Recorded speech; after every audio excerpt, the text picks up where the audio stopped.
Hey everyone, myself Manpreet and welcome back to your own channel Nursing Scoop.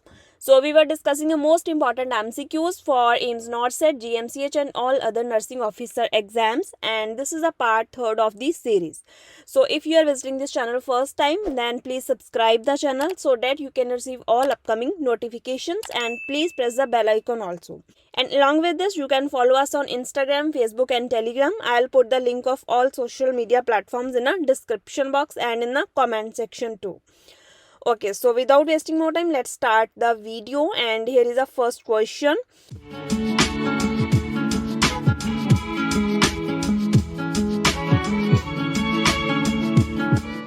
The most common type of primary benign brain tumor in adult.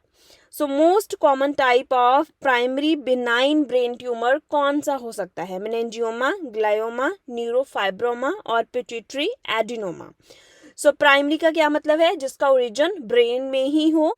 So the answer of this question is option A, meningioma.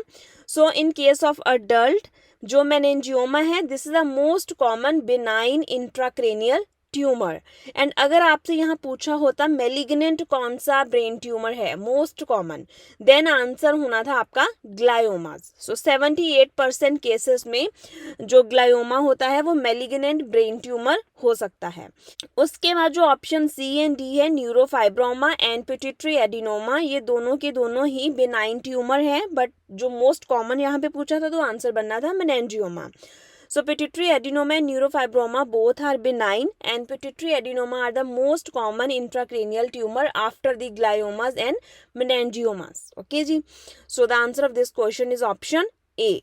सो यहाँ पे पूछा था adult. So अगर in case of pediatric patient पूछा होता, in case of children पूछा होता, then जो मोस्ट कॉमन मेलिग्नेंट ट्यूमर है दैट इज मेडिलोब्लास्टोमा. एंड अगर मोस्ट कॉमन बेनाइन ट्यूमर पूछा होता in case of children, then the answer होना था आपका पाइलोसिस्टिक एस्ट्रोसाइटोमा ग्रेड 1. ओके, सो इसके आप नोट्स बना लो एंड इसको याद कर लो. ये क्वेश्चन ऑलरेडी पूछे जा चुके हैं एग्जामिनेशंस में. So the answer of this question is option A. सो अगर आपको इस चैनल की वीडियोस अच्छी लगती हैं, then for my support please आप वीडियोस को ज़्यादा से ज़्यादा अपनी नर्सिंग सर्कल में शेयर कर दिया करो. सो चलिए इसी के साथ ही हम देखते हैं नेक्स्ट क्वेश्चन आज का. The most common site of carcinoma in pancreas is. जो पैनक्रियास का कार्सिनोमा होता है, कैंसर होता है, उसमें मोस्ट कॉमन साइट कौन सी हो सकती है? हेड, बॉडी, टेल और नन ऑफ द अबव. सो ये है आपका पैनक्रियास, ये रहा head, this is a body and this is a tail. So जो most common site of carcinoma होती है that is head of the pancreas. So approximately 65% of pancreatic cancers are occur in a head of the pancreas. जो 15% है वो body में हो सकते हैं, एंड जो रिमेनिंग लीजन्स हैं वो डिफ्यूजली पूरे के पूरे ग्लैंड को इन्वॉल्व कर सकते हैं.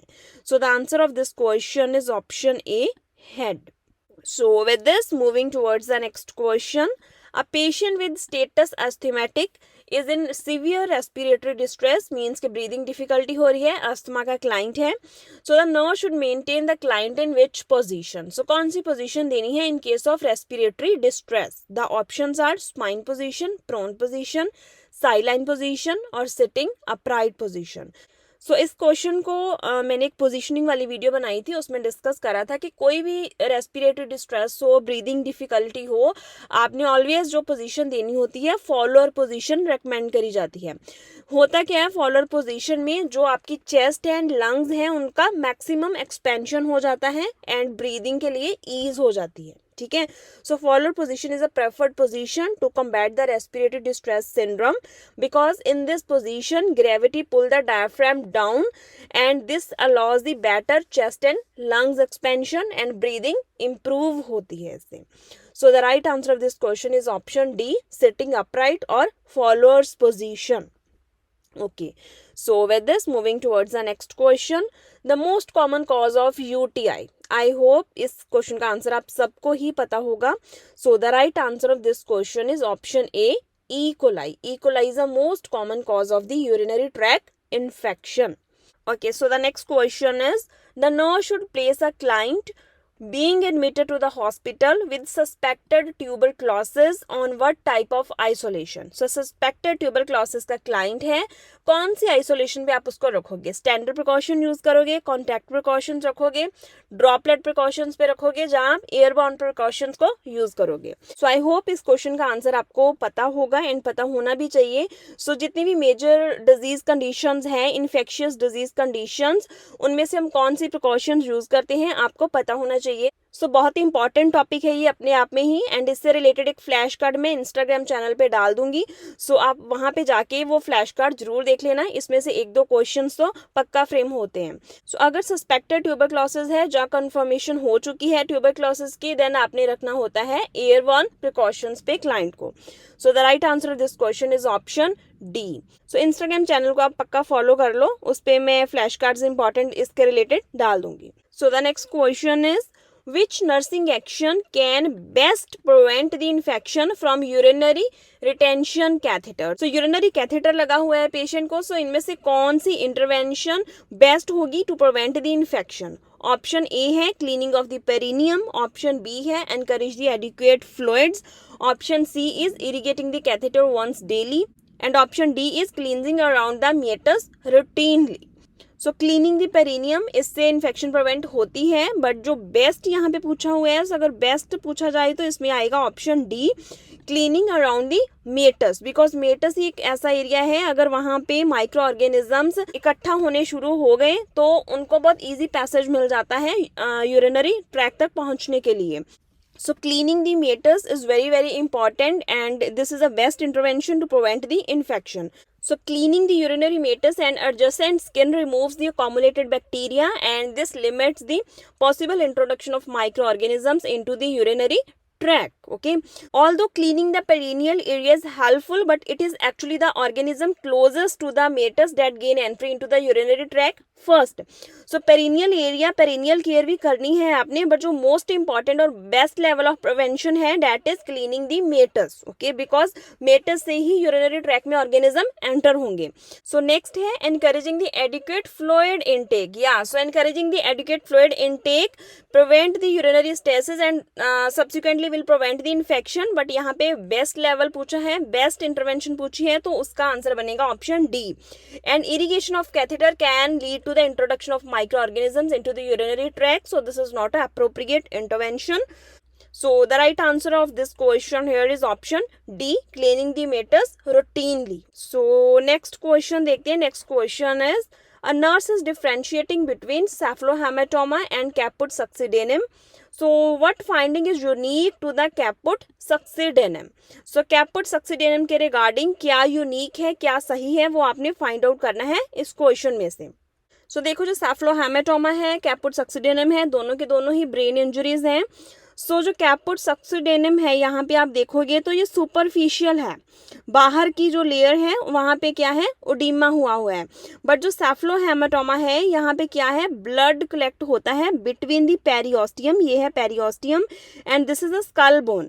सो इसके बीच जो यहाँ पे स्पेस बनती है, वहाँ पे क्या है, कलेक्शन ऑफ ब्लड होती है। So this is the cephalohematoma, collection of blood between the periosteum and skull bone. So this doesn't cross the suture line, आप देख सकते हो सूचर लाइन के पीछे पीछे है। और जो कैपुट सक्सीडेनियम होती है, ये बहुत डिफ्यूज है, ठीक है, यहाँ से भी आगे है। So this actually crosses the suture line. So the right answer of this question is edema crosses the suture line. So caput succedaneum में जो एडिमा होता है सूचर लाइन को क्रॉस कर जाता है, बिकॉज ये डिफ्यूज होता है। और यहाँ पे क्या है, ये थोड़ा स्मॉल होती है, नैरो एरिया में क्या होता है, कलेक्शन ऑफ ब्लड होता है between the periosteum and bone, and this doesn't cross the suture line. So the right answer of this question is option B. Okay, so with this, moving towards the next question. So the next question is, a nurse is reviewing the obstetric history of a client who had abruptio placenta. So abruptio placenta is premature separation of the placenta. Already हमने इस condition को discuss कर रखा है पहले. So what prenatal condition does nurse expect the client to have had? So the options are cardiac disease, hyperthyroidism, gestational hypertension और sphalopelvic disproportion.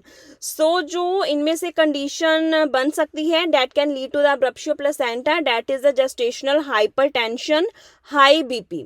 Because इसमें क्या होता है, ब्लड प्रेशर हाई होने की वजह से क्या होता है, वेजोस्पाज्म होता है. एंड वेजोस्पाज्म के कारण क्या हो सकता है, जो सेपरेशन हो सकती है, प्री मेच्योर सेपरेशन हो सकती है प्लेसेंटा की.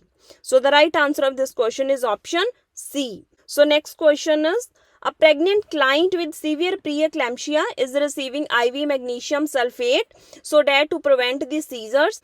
So what should nurse keep at a bedside to prepare for possibility of magnesium sulfate toxicity? So यहाँ पे आपको बताना है magnesium sulfate का antidote. So I hope इस question का आंसर आपको पता होगा. So the right answer of this question is calcium gluconate. So calcium gluconate is the antidote for the magnesium sulfate. So जो second option है naloxone, naloxone antidote होता है in case of opioid toxicity. So the right answer of this question is option C. Okay. So next question, last question of today's video is, when involved in a perinatal teaching, the nurse should inform the client there is an increase in vaginal secretion during a pregnancy called leukorrhea. So what causes this increase? So option A है metabolic rate, option B है production of estrogen, option C है secretion from the Bartholin glands, and option D is supply of the sodium chloride to the vaginal sac. So the right answer of this question is option B, production of the estrogen. So increased estrogen production during a pregnancy causes the increased production of the mucus by the endocervical glands, and this mucus also contain the exfoliated epithelial cells. So जो leukorrhea का main reason होता है during a pregnancy, that is the increased production of the estrogen. Okay, so that's all about the today's video. And अगर आपको ये video अच्छी लगी then आप अपने नर्सिंग सर्कल में इस वीडियो को शेयर जरूर करना एंड अपनी फीडबैक कमेंट सेक्शन में जरूर प्रोवाइड करा करो. सो चलिए इसी के साथ ही मैं इस वीडियो को यहाँ पे एंड करती हूँ. सो मिलूंगी अपनी नेक्स्ट वीडियो में बहुत जल्द. So stay tuned with nursing scope and thank you so much for watching this time.